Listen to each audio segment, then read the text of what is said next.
सवल छोकरी पंहिंजी मर्ज़ी सां घरां निकिती ऐं छोकिरी सिकू खे चाहे बि थी। इंसाफ़ भरियो फ़ैसिलो त इहो ई हूंदो त छोकिरी जो निकाह सिकू सां करायो वियो। चकर कल मां इनखे को बि इंसाफ़ नथो सम्झां।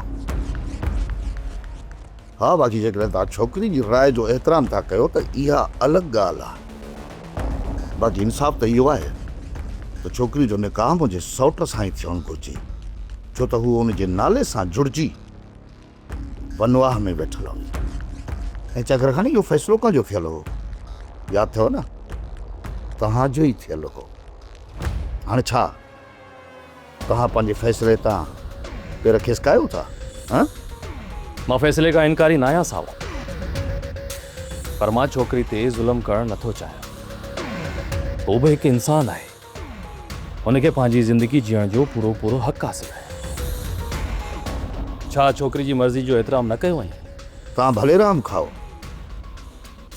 या कुझु ॿियो, पर हिकु ॻाल्हि तव्हांखे मां ॿुधाए छॾियां चकर ख़ान, त जेकॾहिं हिन छोकिरी जो निकाह सिकूअ सां थियो त पोइ सिकू ऐं मुंहिंजे सौट हैदर जे विच में जेके इख़्तिलाफ़ पैदा थींदा त जे अंजाम जी शायदि कंहिंखे ख़बर ई न आहे, छो त उन अंजाम जो इख़्तिताम ॿिन्हीअ मां कंहिं हिक जे मौत ते हूंदो। बाक़ी हिकु ॻाल्हि तव्हां बि चङी रेत पंहिंजे दिमाग़ में विहारे छॾियो त चकर ख़ान मां पंहिंजे सौट खे न अकेलो छॾींदुसि, न हो को निंधण को आहे जो हुनजे नंगनि में केरु हथु विझे ऐं उहो क़दम खणे मां पंहिंजो क़दम पोइ ते हटायां, न को। असां हितां जो अमन बहाल करण था चाहियूं सावल ख़ान। दिलावर ख़ान, हितां जे अमन ख़ातिर जेके मूं ज़ुल्म सठा आहिनि से मूंखे ख़बर आहे। ज़हर जा वटा पी पोइ बि मूं सब्र कयो आहे, पर जेकॾहिं ही मसइलो तव्हांजी नज़र में आम आहे त आम न आहे। ही मसइलो कुझु ॿियो आहे। जेकॾहिं हिन मसइले जा फ़ैसिला सही न थिया त यकीन ॼाण ॿई ॿिरूं वॾे नुक़सान में अची वेंदासीं, छो त छोकिरी मुंहिंजे सौट जे नाले सां जुड़िजी वनवाह में वेठल हुई ऐं उन जी इज़त ऐं ग़ैरत बणिजी चुकी हुई, छो त उन जे नाले थी। हाणे जेकॾहिं उहा छोकिरी कंहिं ॿिए सां परणाइजी थी वञे त छा थो सम्झी? मुंहिंजो सौट ख़ामोश थी वेहंदो?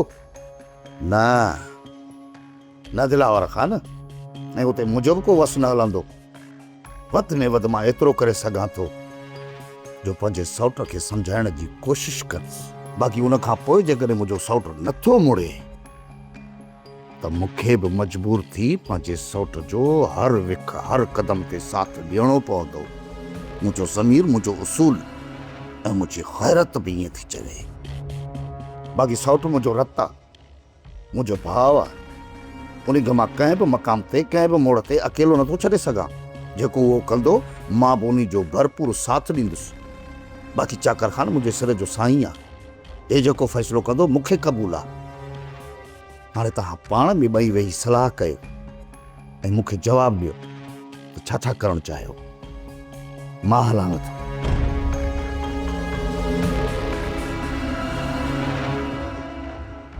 सोट तूं छा थो सम्झे त सांवल हैदर खे रोकण में कामयाबु वेंदो? सोट जेकॾहिं सांवल सची दिलि सां हैदर मथां ज़ोर रखंदो न त पोइ हैदर इन रिश्ते तां हथ खणी वेंदो। सोट असल में ग़ैरत जो मसइलो आहे। अॼु जेकॾहिं असां ज़ोर रखी हैदर खे हिन रिश्ते तां हथु खणाए बि वञे, सुभाणे सिकू जे निकाह खां पोइ शैतान माण्हू हैदर खे ताना हणंदा रहंदा ऐं उन खां पोइ हैदर जो रिएक्शन छा हूंदो असांखे इहो सोचणो आहे। सब्सक्राइब कयो असांजो official YouTube channel Sindh TV HD drama ऐं वधीक अपडेट लाइ बेल आइकन खे क्लिक करियो।